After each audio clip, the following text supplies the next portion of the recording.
Comment elle fait Ariana Grande avoir une queue de cheval aussi tirée en arrière, parce que là j'ai à peine fait ça et j'ai super mal la tête, genre vraiment ça me tire, ça me tire. Bienvenue dans cette nouvelle vidéo. De quoi allons-nous parler? De Corée du Sud? Non, c'est faux. Si vous êtes comme moi et vous vivez dans une grotte, vous saviez peut-être pas, mais il y a eu le bac qui est passé là. J'étais pas du tout au courant, genre vraiment j'étais zéro au courant. Et à un moment sur Facebook j'ai vu qu'il y avait eu le sujet de philo ou je sais pas quoi. Et c'est vraiment là où j'ai pris une claque dans la tronche. Je me suis dit je suis tellement désintéressée, je suis tellement plus au lycée, plus dans l'école, plus dans le système, que je sais même pas c'est quand le bac. J'ai complètement zappé. En même temps ça m'a fait penser aux résultats. C'était quoi? C'est Parcoursup, maintenant c'est plus post-bac. J'ai vu beaucoup de choses de jeunes qui avaient partagé leurs résultats post-bac, non pas post-bac, leurs résultats Parcoursup sur les réseaux, et j'ai vu beaucoup de choses qui m'ont interpellée et qui m'ont fait dire que peut-être c'était pas une mauvaise idée si j'en parlais un petit peu sur ma chaîne vite fait. Je vais pas faire un grand sujet, je vais pas trop développer non plus, mais j'ai vu beaucoup de jeunes qui partageaient et qui avaient l'air en détresse, vraiment en détresse en fait d'avoir raté, parce que j'ai vu beaucoup qui racontaient qu'ils avaient postulé dans des écoles, dans des universités, à des endroits et qu'ils avaient pas été pris, ou alors qu'ils étaient sur liste d'attente du style ils étaient 182e sur 200 tu vois, et qu'ils étaient vraiment, j'ai vu beaucoup de jeunes dans une détresse où je me suis dit mais c'est fou quand même qu'on ait réussi à leur faire croire que s'ils rentraient pas dans cette école cette année, leur vie était ratée. Enfin, j'ai vu plein de vidéos qui m'ont fait super mal au cœur, et je me suis dit que c'était peut-être l'occasion de vous parler du fait que moi, j'ai fait 8 ans d'études qui ont servi à rien. Oh la tristesse de ce moment. Alors je vais développer un petit peu parce que j'ai pas vraiment fait 8 ans d'études qui ont servi à rien. J'ai vraiment fait 8 ans d'études, mais je pense pas que ça a servi à rien. Donc avant toute chose, avant que je commence la vidéo, n'hésitez pas à vous abonner à la chaîne. J'essaie de faire 1 ou 2 vidéos par semaine. En général c'est en rapport avec la Corée du Sud, mais ça arrive aussi des fois que je parle d'autres choses parce que j'ai une vie en dehors de la Corée. Donc n'hésitez pas à vous abonner si vous voulez avoir plus de mon contenu. Un petit récapitulatif vite fait des études que j'ai fait, du bac que j'ai fait, etc. Bac que j'ai fait qui n'existe plus, hein. Vraiment j'ai l'impression d'avoir 150 ans, mais le bac que j'ai fait n'existe déjà plus. Tout d'abord, moi j'ai fait un bac technologique, c'est-à-dire que j'ai fait un bac qui est le bac STG et qui est devenu le bac STMG. Je ne sais pas ce que c'est aujourd'hui, parce qu'il me semble qu'aujourd'hui vous choisissez plus les filières de cette manière. Il me semble que si vous prenez des options, que je comprends rien, voilà, je comprends rien, je vous le dis. Moi j'ai fait STMG, donc c'était sciences et techniques de la gestion, et en gros c'était tout ce qui était en rapport avec l'entreprise. C'était pas un bac pro, hein, c'était un bac techno, mais en gros on laissait la science de côté et nous on faisait, c'était plutôt le monde de l'entreprise en fait. Donc moi j'ai fait ce bac là, bac techno. Ensuite j'ai fait un BTS commerce international que j'ai eu. Ensuite j'ai fait une licence d'anglais, donc LCE anglais, que j'ai eu aussi. Et ensuite j'ai fait un master FLE, donc master français et langue étrangère, que j'ai pas eu, mais c'est parce que je l'ai pas fini. Je me suis arrêtée au master 2 de FLE. J'ai validé la première année, c'est juste que j'ai pas terminé. Donc ça c'est mon parcours. Je vais vous expliquer comment je suis arrivée à faire ce parcours et on va dire les obstacles parce que en fait c'est ça le sujet de la vidéo, c'est quand je vois tous ces jeunes qui pleurent parce que qui littéralement fondent dans larmes parce qu'ils ont pas réussi à avoir les écoles qu'ils voulaient, à faire les choix à avoir les choix qu'ils voulaient en fait. Quand je vois ces pleurs là, je me dis je vais vous parler un peu de moi, les obstacles que j'ai dû surmonter et qu'est-ce qui s'est passé, et aussi peut-être vous montrer que y a rien qui est insurmontable en fait, genre c'est pas grave. Donc moi j'ai fait le bac STG qui était déjà à la base un bac que je voulais pas spécialement faire, contrairement à beaucoup qui allaient dans ces bacs parce qu'ils avaient des très mauvaises notes en seconde générale. Moi j'avais des bonnes notes en seconde générale. Bon, j'ai redoublé ma seconde, hein. J'ai redoublé ma seconde, mais ensuite pendant ma deuxième seconde je crois que j'ai terminé l'année avec un 13 de moyenne, un truc 13,5 de moyenne, un truc comme ça. Donc je pouvais choisir la filière que je voulais. Donc j'y ai été, j'ai pas spécialement kiffé. Je pense que j'aurais toujours voulu aller en L, mais je me suis toujours dit que j'avais pas les capacités. Donc déjà ça c'était le premier obstacle qu'il y a eu, et c'est moi qui me le suis mis à moi-même en me disant je suis pas capable, parce que c'était vraiment idiot. Après ça j'ai postulé en BTS commerce international. Donc j'ai fait un BTS c'est sur 2 ans, et j'ai fait ce BTS tout simplement parce que il faut savoir que quand vous faites un bac pro, quand vous faites un bac technologique, en fait quand vous sortez du schéma classique, c'est-à-dire bac général, donc SEL, enfin en gros voilà ce truc là, de ce schéma là, on vous explique très gentiment, hein, les conseillers d'orientation, vos profs principaux, etc., que les études, c'est sûrement pas fait pour vous, que les études longues, ça va pas aller, vous allez pas réussir à vous concentrer si vous allez à la fac. Enfin, on vous parle vraiment comme si vous étiez un petit peu un débile, hein. Et moi, on m'a bien dit, oui, bah ce serait mieux que tu fasses des études courtes. On vous propose des études courtes, c'est ça. Moi, ce qui m'intéressait, et c'est aussi pour ça que je me dis j'aurais dû faire elle, ce qui m'a toujours intéressé, c'est les langues, la culture, c'est voyager, c'est tout ça. J'ai pris littéralement le seul BTS, il me semble que c'est un des seuls, où il y avait la possibilité de partir à l'étranger. Pendant le BTS commerce international, on est obligé de faire un stage à l'étranger, et moi on était obligé de faire un stage à l'étranger dans un pays non francophone. J'ai fait mon stage à l'étranger, j'ai fait un stage à Londres. Donc je suis arrivée à la fin de mon BTS et je me suis dit bon, il est temps maintenant de faire quelque chose qui m'intéresse vraiment. Alors qui m'intéresse vraiment entre énormes guillemets, et du coup je me suis inscrite à l'université. Je me suis dit voilà, on m'a dit que je pouvais pas le faire, que j'avais pas les capacités, blablabla, ben moi je vais le faire quand même. Je me suis inscrite, je suis arrivée à Bordeaux en LCE anglais, et là c'est un peu la dégringolade. Alors comme je vous ai dit, je l'ai eu ma licence, hein, mais mon dieu qu'est-ce que j'aurais des trucs à vous dire sur la fac. Plus tard j'allais faire un master FLE, donc le master que j'ai fait, donc master français langue étrangère. Pourquoi prendre ce chemin? Honnêtement je sais pas. Honnêtement j'ai pas de réponse, c'est plus parce qu'il y a au bout d'un moment on vous fait comprendre qu'il faut choisir un métier, il faut choisir une voie, genre tu peux pas être indécis de façon indéterminée. Il y a un moment il faut choisir quelque chose, faut prendre une voie. J'ai un peu procédé par étapes en me disant je vais prendre le moins pire. J'ai bien compris que le commerce c'est pas possible, travailler dans des entreprises de ce type là ça va pas être possible, c'est pas quelque chose qui m'intéresse, c'est pas quelque chose dans lequel je suis à l'aise. Je déteste cette espèce d'aspect de voilà, c'est un monde de requins et de compétition et de pognon, et je me suis dit je déteste ça. Moi ce qui m'intéresse c'est plus les langues, etc.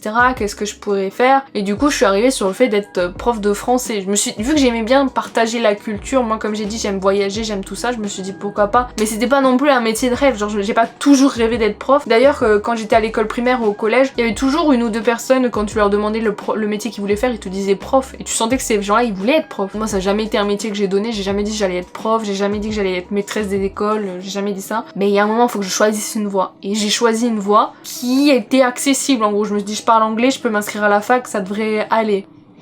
Moi j'ai vraiment eu du mal, très honnêtement j'ai eu du mal, c'était beaucoup de travail, beaucoup d'incompréhension, parce que j'ai l'impression que les profs de fac, faut vraiment pousser, hein, faut vraiment se concentrer pour essayer de comprendre ce qu'ils attendent de toi, parce que alors vraiment, c'est un délire la fac, hein, c'est un délire la fac, c'est vraiment des gens qui pètent plus leur cul, et il faut que tu essaies de te mettre à leur niveau, donc ouais je suis hyper négative dans cette vidéo, je suis désolée. J'y suis arrivée au bout de 4 ans, au lieu de 3, j'ai eu ma licence. Quand je suis arrivée à la fin de la licence, donc fin de la 3e année qui était censée être la dernière année, il s'est avéré que je n'ai pas validé un des semestres. J'avais postulé au master FLE à Bordeaux, le master FLE qui m'avait accepté. Donc faut savoir que quand vous postulez au master, en général votre année de licence elle est pas terminée, ou genre c'est un peu comme le bac, vous postulez avant d'avoir le résultat final. Donc il me manquait plus qu'à valider la licence. Donc je suis passée au rattrapage et tout, j'ai pas validé, donc j'avais le master qui m'acceptait mais je pouvais pas y aller. J'ai redoublé ma licence pour 2 matières. L'année suivante, je n'ai dû passer que 2 matières. Ça a été une année très longue où bah du coup j'avais pris un job à temps partiel où ouais je faisais des semaines de 20 heures à mon travail. J'avais le temps de bosser à côté de mes cours. Et du coup j'arrive à la fin. Là, mon semestre il est validé, j'ai cartonné, j'ai vraiment bossé fort. Je repostule au même endroit, donc Bordeaux, le master, etc.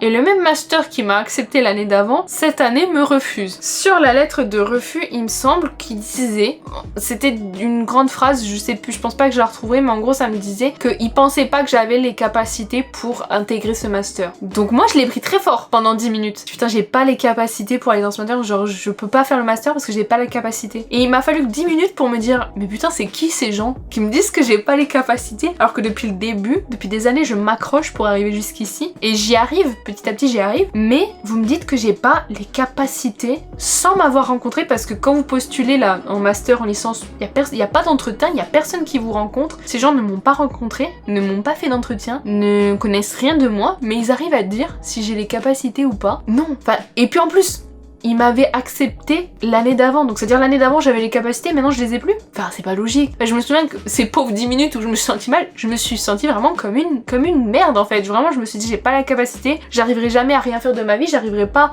à atteindre mes objectifs, etc. Avant très rapidement de me reprendre, donc je me suis dit c'est pas grave, je vais m'inscrire à la formation à distance, là il y en a plein qui le font, je vais faire formation à distance, qui me donne le même master que n'importe qui, hein. Mais en gros je prenais les cours sur Moodle, donc sur internet en gros. Moi j'étais avant-gardiste radiste par rapport au Covid, c'est-à-dire que moi j'ai choisi déjà moi d'avoir des cours à distance, voilà. Il me semble, ouais, même les partiels, on n'avait pas besoin d'aller à la fac, on nous demandait des gros dossiers, en gros, par matière, on avait un gros dossier, et quand je dis des gros dossiers, c'est-à-dire des dossiers de 20 pages, de commentaires, de dissertation, etc. On avait un dossier par matière, où on avait le semestre pour bosser dessus pour le rendre. C'est un peu à l'américaine en fait. Je me suis inscrite, j'ai été prise tout de suite. En fait, j'ai l'impression qu'à chaque étape des études que je faisais, genre, parce que ma licence, je l'ai fait en 4 ans, donc la première année j'ai validé, deuxième année j'ai validé, troisième année j'ai validé qu'un seul des semestres, et du coup j'ai dû refaire la quatrième. Mais c'était pas la première fois que je passais au rattrapage, genre un semestre sur 2 je passais au rattrapage parce que j'avais vraiment du mal, donc je m'accrochais, je me battais, etc. Moi je me suis accrochée, je me suis dit non, je vais le faire le master, je me suis inscrite ailleurs, j'ai pris les cours à distance, etc. Et ouais, bon, je suis arrivée au master, j'étais un petit peu fatiguée, et là qu'est-ce qui se passe en master? Covid. C'est-à-dire que moi je le prenais déjà à distance le master, donc pour moi ça changeait pas grand chose. Et moi j'avais pas de cours sur Zoom, c'est-à-dire qu'on était sur une plateforme où les profs nous envoyaient tous les PDF, donc chapitre par chapitre, au fur et à mesure des semaines, ils nous envoyaient les chapitres par PDF, et après c'était à nous d'organiser notre temps, comment on voulait apprendre le chapitre, etc. Lui à la fin, il nous donnait un sujet, en gros on avait 2 ou 3 mois pour faire le dossier là de 20 pages, et voilà, en gros c'était nous qui gérions notre façon d'apprendre, on avait des livres, on avait les chapitres, c'était à nous de faire nos recherches. Les chapitres ils étaient pas complets, c'est-à-dire qu'il y avait vraiment des choses qui étaient floues, donc c'était à toi aussi de faire les recherches de ton côté, à vraiment bosser de ton côté en fait. Et avec le Covid, ce qui s'est passé c'est que le seul contact humain que j'allais avoir pendant ce master, c'était mes stages. C'est-à-dire que pendant le master de FLE, donc vous voulez devenir prof de français, donc forcément vous allez faire des stages de prof, quoi. Vous allez faire des stages dans des écoles, etc. pour vous retrouver pour la première fois de votre vie devant une classe. Et moi, pour moi, du coup, ça s'est pas passé. C'est-à-dire que là, sur les 2 ans de master, si je m'étais pas arrêtée là à 3 mois de la fin, j'aurais pu être diplômée sans avoir jamais rencontré un élève, sans avoir jamais donné un cours devant une classe, sans avoir jamais même préparé un cours. Parce que moi, j'ai fait les stages là, les stages où en fait, on nous a permis de les faire en nous disant, bah vous allez faire à distance. Moi, l'établissement dans lequel j'avais fait mon stage, ils avaient pas Zoom, c'était une école privée, ils avaient pas Zoom, c'était une espèce d'institut privé pour prendre des cours de français. Ils m'ont même pas demandé de préparer un cours. Donc en gros, moi, à la fin de ce master, j'aurais été prof, donc j'aurais eu le droit de donner cours à des gens, officiellement, sans avoir jamais vu un vrai élève de ma vie. Et franchement, ça m'a dégoûté. Je suis arrivée au bout du master, je me suis dit, mais c'est ça, c'est ça le métier de rêve, c'est ça ta carrière, genre tu veux vraiment t'embarquer là-dedans. En plus, en sachant très bien que tous les profs vous diront, c'est pas stable, tu travailles dans des instituts, tu donnes des cours particuliers, genre c'est jamais du temps plein, vous serez jamais embauché en temps plein, vous faites tout le temps des temps partiels, donc t'es obligé de faire ton temps partiel et de trouver un autre job en temps partiel pour pouvoir te faire un salaire correct à la fin du mois. C'est pas possible. Et je me suis dit, ça me fait pas rêver. Ça me faisait déjà moyen rêver au début, j'arrive au bout, j'ai même pas envie de commencer. Tellement ça me fait chier. Du coup, c'est comme ça que je suis arrivée là cette année, au mois de février, je pense, où je me suis dit j'arrête. En fait, j'arrête parce que ça fait 8 ans que je fais des études en essayant je sais pas moi, de trouver un métier, que quelque chose arrive, que je me dise c'est ça ma carrière, je vais y arriver, etc. Et que ça vient pas. Et c'est vrai que je suis arrivée au bout en me disant j'ai fait 8 ans d'études, mais du coup, est-ce que je les ai fait pour rien? Alors, je pense pas que je les ai fait pour rien parce qu'en 8 ans, il s'en est passé des choses quand même.